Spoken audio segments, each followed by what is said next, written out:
Yes,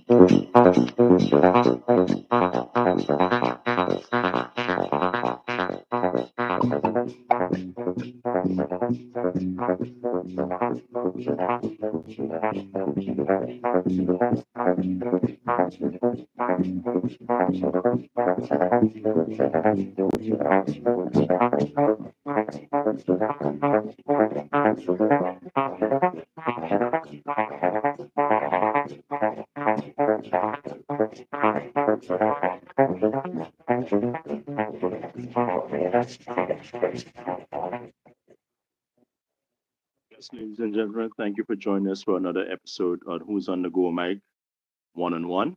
We have a guest tonight, Loftus Durant. But let me just say these few words. It's the 26th of March, 2024, and my little island of Antigua and Barbuda is hitting the international press again with all this craziness that Puff Daddy has flown the coop and is somewhere hiding in Antigua and Barbuda. At least we see his plane. And from there, we will see how the story develops and what becomes of it. But it's just amazing some of the things that you hear that he's doing, trafficking young girls. You wonder what's the purpose behind all of this. You have all the money. If he said he did it when he was a young man, maybe he wanted to make money, became a pimp or something like that. But probably he's a middle-aged man with $1 billion in his bank account. Let us see what comes out of it. But for some reason, my little island of Antigua and Barbuda has just been so stripped of any decency and any good stories of people who come to Antigua and mean well. I remember just 2 months ago they had that guy. I think it was Mr. Morgan from Jumbi Bay. He came and gave $1 million for Barbuda after that earthquake in after the hurricane in 2017. And for whatever reason, that money never got to the Barbudans. So there are good people and celebrities and people of wealth that come to Antigua. But whether they come in Antigua as good people or bad people, it's always the bad story that gets the attention. And you just sadden and you just feel like somebody giving Barbuda $1 million, and 7 years later, the money can't reach these people. What is happening to my beloved country of Antigua and Barbuda? Yes, as I said, we are going to have a guest on the program, Loftus Durant. Lofty, just press the link and you can come on the program when you feel like coming in at any point in time. Not the last link, but the first one that I sent to you. Yes, we have a lot of things to discuss, really, but for the most part, I just wanted to deal with the whole idea of this CIP program. There was an article yesterday that came out of several newspapers out there. I think Antigua Breaking News had it, well, pretty much just wrote over what was said in the international newspapers.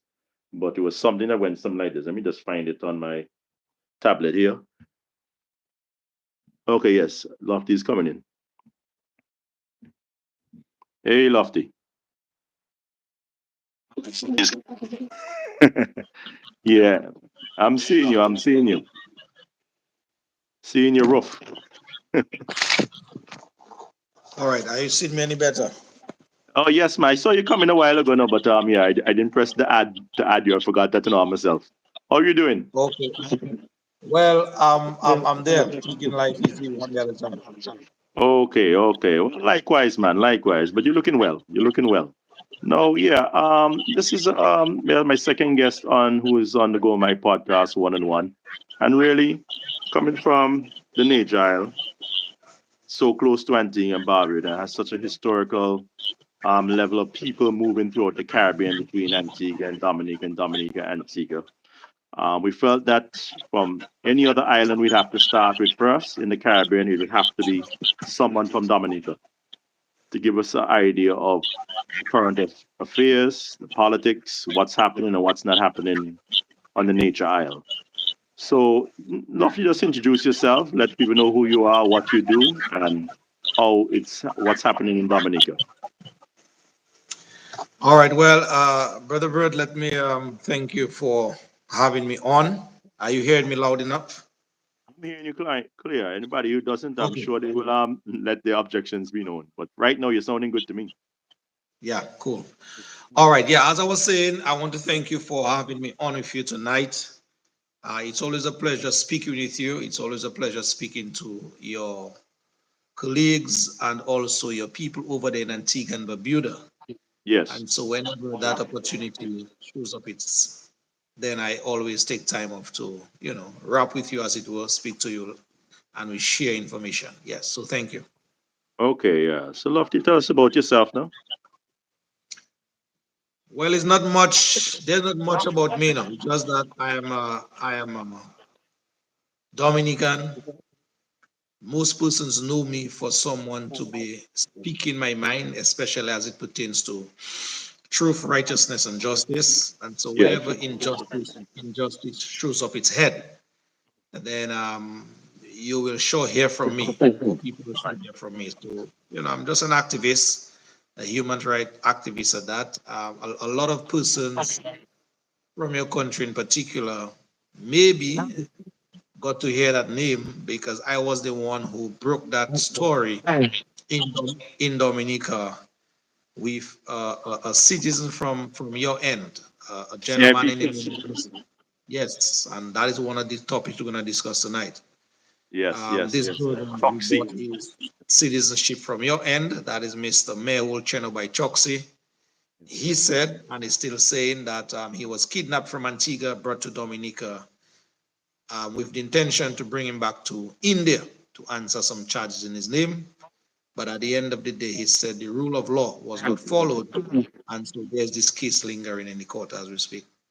Yes. Perfect, man. And that is how you contact me sometime soon after because I went live. I didn't even know you saw it, but by chance you come across Vere the third saying he saw the prime minister down at Jolly Beach speaking to Choxy. And after that, you reached out to me to say if I would want to come in your program to state what I stated.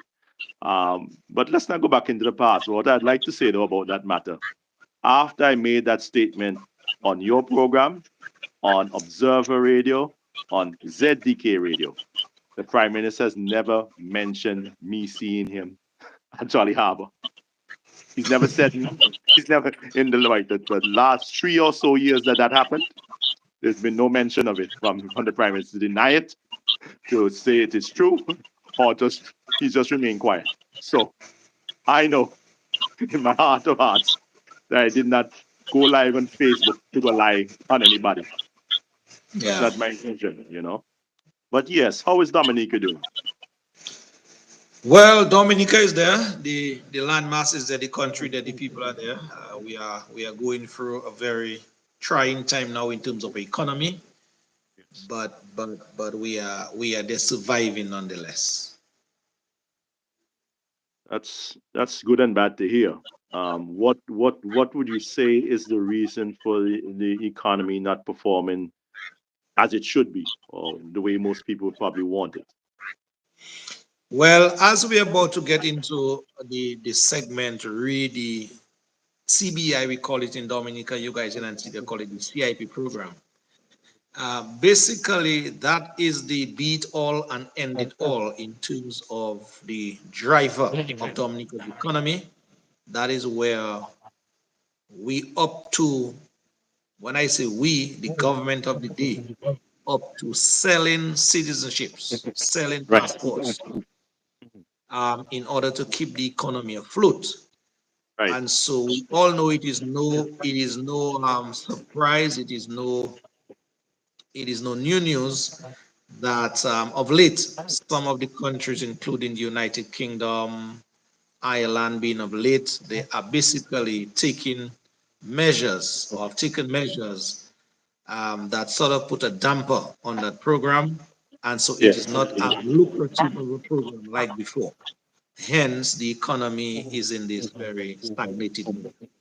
Oh yes, yes, yes. I've seen that. I saw that article that they sent you a few minutes ago. I think it came out yesterday in the international press. There's several. I didn't realize it myself. I saw it was in a local paper yesterday, but when I Googled it to find the article to send to you, I saw that it was really the local paper just repeated what had been said in several newspapers.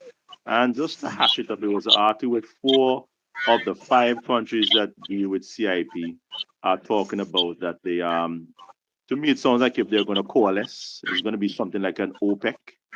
It's a situation where, from what I see, they're saying the prices for passports have fallen so low that what we're going to do is to basically set a price and monopolize the market. Except for St. Lucia, four of the five islands in the OECS that do a CIP have come together to say that they're going to integrate their programs and due diligence is going to be known throughout all Asia. I thought that was just a bit to appease the Americans and the Europeans, really. But in regards to the whole system of the pricing, it seemed like if they needed to set a price because it was basically a race to the bottom of the barrel because every one of these islands was competing with one another. And oh, you can get it for 150. No, but we can do it for 120,000. Don't worry, we give you 100,000. So it's something like an OPEC. It seemed like to me, and it's not a bad idea if that was really a just program that was done to alleviate some of the hardships in our society. But I feel that CIP should have been the last straw. When everything goes bad in a country economically, that is the very last program that should be adopted. Not one where, oh, we have budget shortage, so therefore we're just going into it. Let me hear more from you, Loftus, on the whole issue of what that newspaper article had to say. Yeah, well, I read the article as you alluded to earlier, whereby these countries have basically signed some historic agreement Yes. in terms of the programs in their different jurisdictions. What I can tell you and your listeners is that on the surface of it, in terms of the write up, it sounds good, it looks good, Yeah. but just going behind the scenes to find out exactly why did such a move came about by the different Caribbean leaders, then that Yeah. would be very interesting to know and to note. Correct. About 2 months ago, there about 3 months ago, Max, I was privy to be on a panel with a lot of different actors of the Caribbean, some from Latin America as well, and some from further afield, whereby the main item at that discussion was how do we in the Caribbean region fix the various issues that are affecting the CIP program, the Citizenship by Investment program Right. in our region. And to note, one of the speakers at that function was Mr. Terence Drew, that is the now Prime Minister of St. Kitts and Nevis. Yes. And at that discussion, the organization that hosted that discussion, the name doesn't come to mind now, but they basically was using St. Kitts as a model in the Caribbean as to that program. And so the Prime Minister of St. Kitts and Nevis spoke, the Attorney General, and I think the head of the CBI unit in St. Kitts and Nevis. And they were Right. basically telling or advising the other Caribbean heads who were there how they did it, and they suggested ways of improving the various programs in the region. Right. And so out of that discussion now, it was suggested by the organization that hosted that discussion, um, even the fact that St. Kitts and Nevis is now, as we speak, reaping the benefits of some actors from Hollywood coming to St. Kitts and Nevis to do some of their thrillers or whatever it may be, film industry.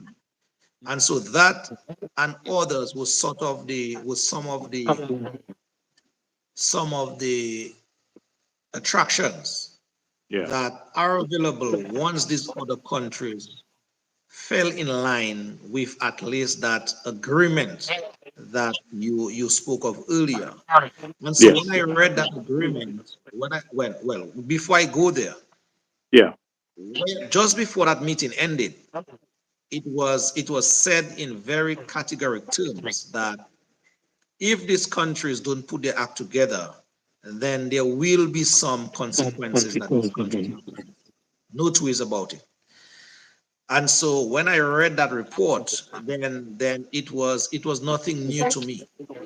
Yeah. But what that writer failed to tell the readers is Yeah. that why that agreement was signed. It is a good move, yes, but at the end of the day, I think it lacked that part of the honesty part of it. And so it was just a matter of time when that historic, as they said, agreement would have been signed between these five different countries, because the hammer for sure was about to drop in terms of these countries not aligning themselves to some of the restrictions and the measures that were put in place by the United Kingdom and others. Yeah. But for what I'm still not certain if the hammer won't drop. This probably will delay it from dropping for a period of time. But me, Mhm. I always felt that a program or scheme like the CIB program, if it started bad, it's very hard for it to turn around and get good. You understand? I just feel Yeah, like the way they implemented it, the politicians, I speak for what I know, the Antiguan politicians at the time, the UPP and the Labour Party was the one who, Mr. Brown, who said he came up with the idea and he wanted credit for it. The UPP who were in office and under the Prime Minister Baldwin Spencer was the one who adopted it. Mr. Brown said, "Oh, you're not even adopting it the way I said it was going to be." He got into power several years later and he then says he's going to go about it aggressively. But neither of the two main parties, the former prime minister, the present prime minister, and even Lester Bird, when he was alive, came to the people of Antigua and Barbuda and told us why we needed a CIP program. Because every politician that becomes the prime minister always told Antiguans that the economy is doing very well. Our economy is booming. Our economy is the fastest growing economy in the Western Hemisphere. Every one of them, from Leicester to Baldwin to Gaston Brown, have boasted about how well our economy is doing. And at the end of the day, Mr. Spencer comes into office, he introduces income tax, which hadn't been around since 1977. He introduces the ABST, Antigua and Barbuda sales tax. The now prime minister says that, oh, when he came into office, oh, we don't need income tax. He removed the income tax. He kept the ABST, right? All last year prior to the election, they were talking about how well the economy is going to do, that they saw this bumper crop of people coming into Antigua and Barbuda from cruise line because it's gone back to a situation where cruise lines had come into Antigua and Barbuda and the numbers that they were seeing had surpassed even what was there prior to COVID. So you're expecting an easy flow after those COVID years, those 2 to 3 COVID years. And now a year later, we've gone with a 2% increase in our ABST from 15% to 17%. We've gone from food security or attempting some food security in Antigua and Barbuda to the level the most important farm, as we mentioned in your program several weeks ago. And then now we're hearing all these other things that are coming upon the people of Antigua and Barbuda that they have raised the price of fuel just Friday gone. You understand? But my thing to saying all of that, Lofty, is that none of these leaders have ever come to us and told us where the downfall in the economy came, that we needed this program. And this is not a temporary program, which I can understand if you said we have a shortfall here, we have a hurricane disaster here, we need quick cash. This is a program that is just going to be another cash cow for them. It is not exercised by the treasury. It doesn't go into the treasury, this money from CIP in Antigua. The prime minister has a special fund where this money goes to. And the cabinet of Antigua and Barbuda spends that money. So that's money for the politicians to fool around with. That's the way I see it. You understand? But you go ahead. You're here to give us your idea, really. Well, it's very interesting on the note that you ended up with the where you guys money go. Is that account, what is the name of that account in which this CBI money goes into I am from you guys I end? am not certain what the name of it is. I to me, Lofty, it is just so painful that I don't pay attention. And let me tell you why I say it's painful. Because when the UPP under Baldwin Smetter had introduced the same sort of fund and system that it would be the cabinet that spend those funds, I would not go into the treasury of Antigua and Barbuda to pay general bills of the government. These same guys, Mr. Brown, Lester Bird, Robin Yewood, all of them were saying, no, that's not the way to do it. That has to go into the consolidated fund. That was supposed to go into the treasury. And lo and behold, they're in office for almost 10 years now. And none of that money has gone into the consolidated fund. That is not for the general paying the bills of the government of Antigua and Barbuda. That is like some sort of slush fund for the politicians to spend. And they have spent it well to the extent that they have increased taxes. They're even supposed to be coming up now with this rise in fuel. Well, since Friday, the rise in the cost of gas.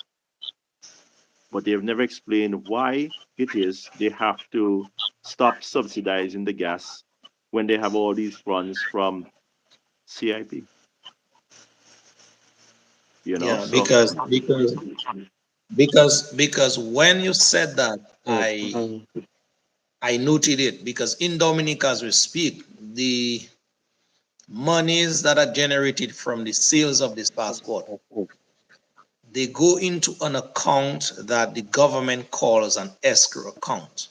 yeah, That account is not being accounted for, or is not being, it's not under the purview of the people who work as part of the civil service in the country. the It is auditors, an the account. auditors. It is an account that is set up outside of the consolidated fund, and it is a selected few. The names we have been hearing.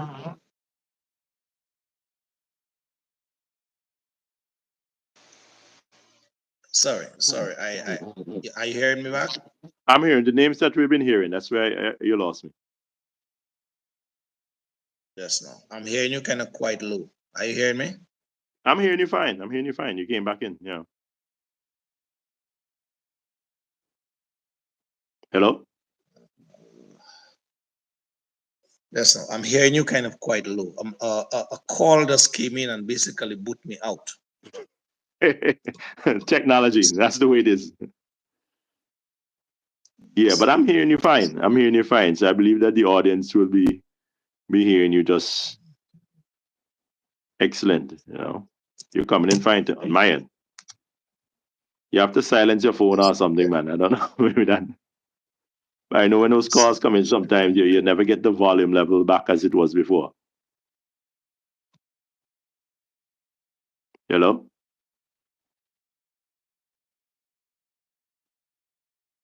You want to try coming back, going out and coming back in on the same link and see if that will restore your audio?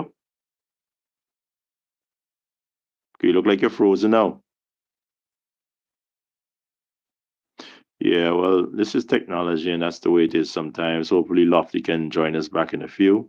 But yeah, it is a concern of mine because I heard how the Labour Party, Gaston Brown, Les, and all them were fighting about, oh, Baldwin say that there's going to be a different fund. There's going to be consolidated. It's not going to be the consolidated fund. All that money should be going into the consolidated fund, and that the auditors can account for every cent. We have that problem in Barbie, the way they give us some account, what they want to give us, but we don't get all of it. And the sad circumstances is that this is going on. They're now talking about they basically setting up their monopoly, their OPEC. OPEC is the organization which really deals with the pricing of oil or gas, crude oil, in order to not sell it too cheap and not sell it too expensive. They set a rate that the countries in the world can pay for their oil to run their industries. And with that program in effect, I believe that is what these four countries are doing. But for St. Lucia did not join them in this agreement. I believe it is Dominica, Antigua, St. Kitts, and Grenada. And based on that, I see some level of them trying to coalesce to reduce the slide in the cost of CIP passports. We're selling our passports like a commodity, like a breadfruit in the marketplace. You can just go and get a breadfruit. And now they're saying, well, the breadfruit cost $3 before. It went down to $2. It's down to $1.50. Let us get away from that. Let us not lower the cost for our breadfruit to a dollar, any lower than $1.50. So if we can get four or all the countries to agree, we're not going to undercut one another. If one country say they can sell it for three, another will say, okay, I do it better. You can come to me and I sell it for two. And somebody can say, okay, for $1.50. So 4 to 5 countries in the OECS that those CIP or CIB programs, they have basically said we're going to set the rate at $200,000. And that is where we set it now. St. Lucia didn't join, so they can always on the bid. I don't know what leverage they're gonna have to sway St. Lucia into coming aboard with them. But the reality is that it looks like they are coalescing because of the Europeans were saying at one point in time, just a month and a half ago, they're changing their legislation, the European Union, that they're not going to just let in carte blanche countries that, oh, well, people who have passports that are CIP purchased, right? They didn't say they're going to not allow people into their jurisdiction, but I believe they're going to make it harder for those who did not come from Antigua originally, do not have history or traditions in Antigua for a long period of time, just bought a passport. Well, the article I was reading, hopefully Lovely can press the link and get back on. I don't know. There are always technical difficulties in everything. No matter how good I hear BBC the other day and I saying, hello, hello, I can't hear you. We're going to see if we can get you back on another occasion. So it happens. But the article I was reading from was 4 Caribbean CIB nations reach historic agreement for enhanced integrity. And this is from Gulf News. And one of the things I saw that in there that struck my attention was the part when they said, moreover, it addresses marketing and promotion practices with agreed upon standards to prevent and disrespectful marketing of the programs. So they are worried that people are disrespecting their they are worried that people are disrespecting the CIP program. I didn't know the CIP program had respect in the first place. I don't know if it's a respectable system. I mean, those who have the money and can get out of whatever badness from wherever the parts of the world they come from, or want a better life for their family, children, fam, they may find it respectable. But I'm saying that my ancestors were in bondage for 300 years, right? Me already come out of Africa. I'm gonna come from Ukraine or Eastern Europe, right? I'm gonna come from Russia. I'm gonna come from all them other countries or badlands where they would need a passport. We already get out of that, right? We don't do my time with 300 years of slavery, right? And another 100 years of colonialism. And it's time where I personally would like to enjoy my passport. Now there's any other people in them, but the other side will say, hey, you have some I want, right? And then they want some of my passport. So what they're saying here, listen to me. Let me get into this little section of the article. Moreover, it addresses marketing and promotion practices with agreed upon standards to prevent any disrespectful marketing of the programs. The islands underscore that participation in these programs entails a commitment to citizenship in the country, not just engaging in a passport scheme. What the hell does that mean? Everybody go want to learn how to make fungi now? Is this real? Is this is listen, when you apply for citizenship in the United States of America and you go to get before you get your citizenship, you have to answer, I think it's 20 questions on the basic history and social norms of the country. how many states there in the United States, who is the president, who is the vice president, um, what year was this the Revolutionary War? What year was the Civil War? What year was emancipation for the end of slavery? Certain basic questions, fundamental questions that every citizen of the United States should know. We don't have those systems. I am a born Antiguan. My brother did a one of them, what do you call them again? DNA testings um a year ago. And they improve on how your genetics and so on. And they improve to the extent that says that my brother's DNA has been mixed in the island of Antigua for the last 200 years. That's how specific he gets. He says, yes, you're this and one this and two tenths and one tenth Scottish and Yoruba. Not Yoruba, actually.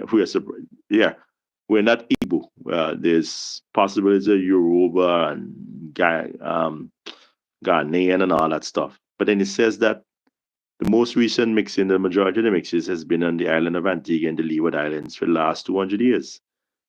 So, what I have been, or where I've been for the last 200 years, my ancestors, you feel like your country is being invaded. And it's all about the money because crooked politicians cannot stop stealing.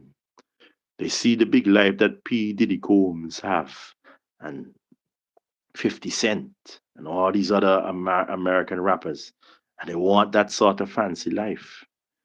And who doesn't want the best for their children? And who doesn't want material wealth to some extent for the benefit of their future generations? But really, if it is not your money and you're put in a position to govern our finances, you're stealing from me. And I take that very personal because the CIP funds do not go to the consolidated fund. It is politicians who have started a program that they want to play around with money and they cannot account for the money. Because if they could account for the money, why would they even have a special fund? It doesn't make any sense. Why have a special fund and it will be audited the same way like the consolidated fund? That is what they get away. This is where the legally sanctioned robbery takes place in the CIP program. So I don't know what this article is talking. They're talking about respectful. It is not a respectful. But we want it to be respectful. Start first of all by putting it into the money that you get for CIP into the consolidated funds. Second of all the prime ministers, the last three prime ministers, Lester Brothers then, so you can't really talk now, but Gaston Brown and the Baldwin Spencers, tell me what went wrong in the economy that you all had to base a segment of our economy on selling passports? Because you all got into office saying how well you could run the country. You all got into that saying you all could bring in all these investors. And I'm saying after 10 years of the brilliance of Gaston Brown and all these great economic breakthroughs he's done and for wealthiest creative for Antigua, how come we need the CIP program still? When you have easy money being made, it's very hard to break away from that and have people actually go to find work and to create new industries and to actually grow your economy because you're getting easy money.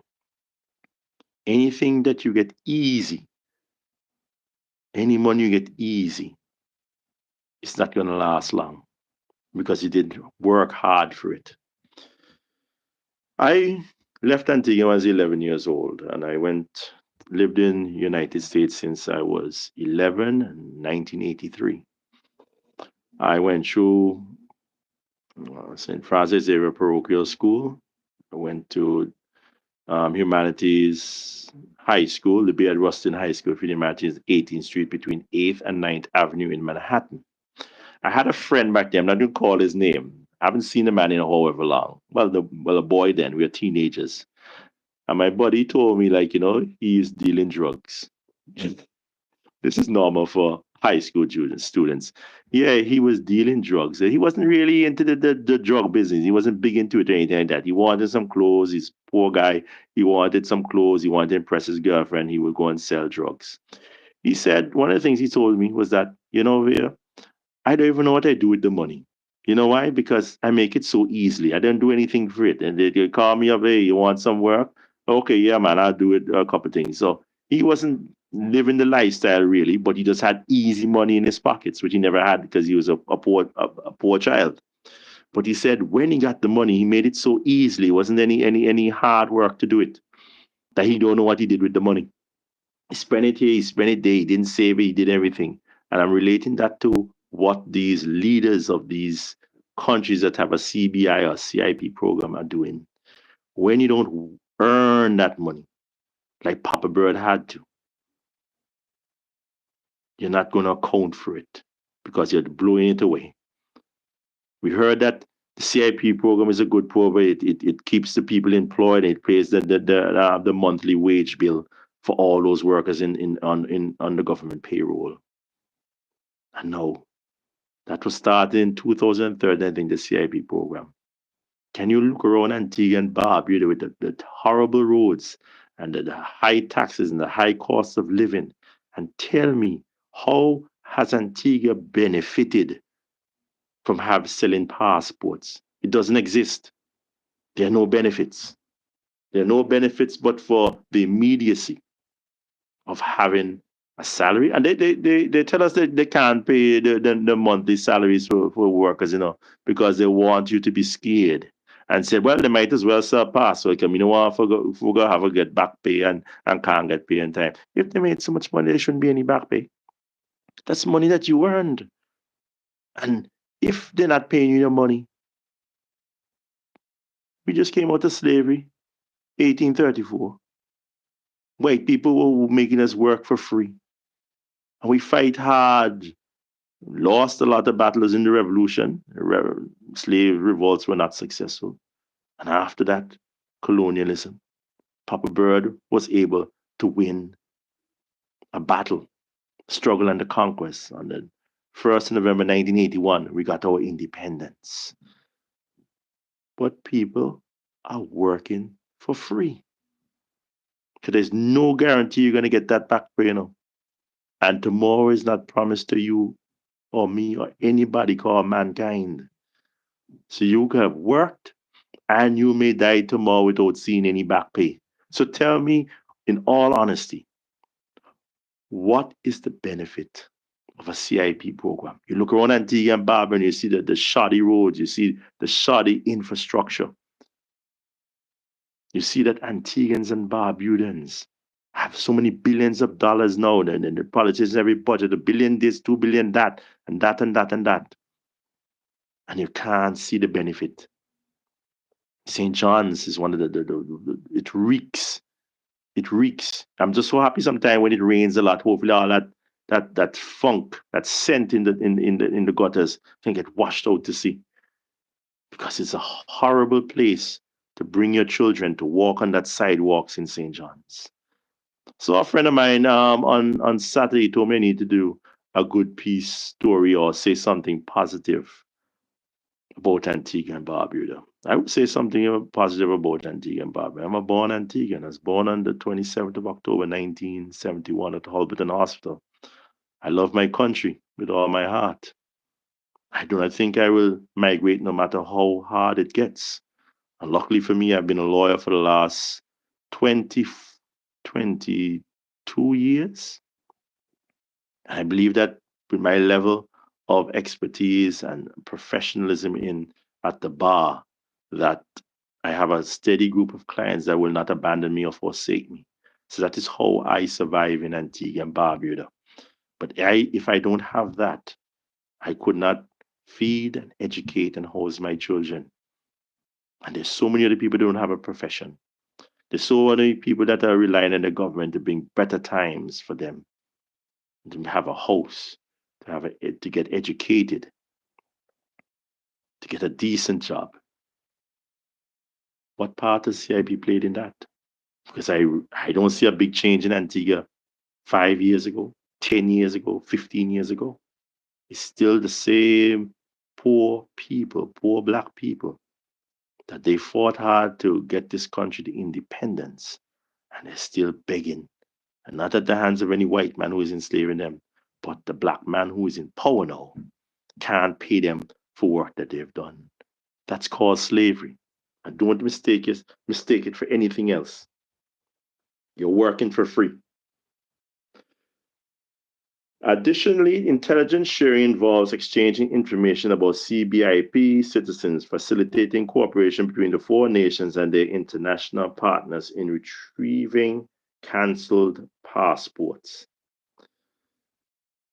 I am not hopeful that this is going to stop the major powers in the world from putting the hammer, as Lofty said before he got disconnected.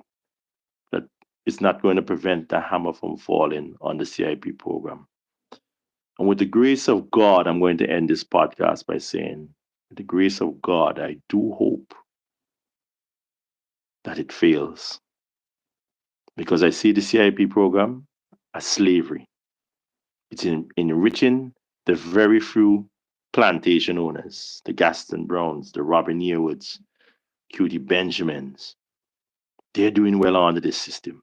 And they have their agents and they have the agency, and people are running to them to get their CIB passports.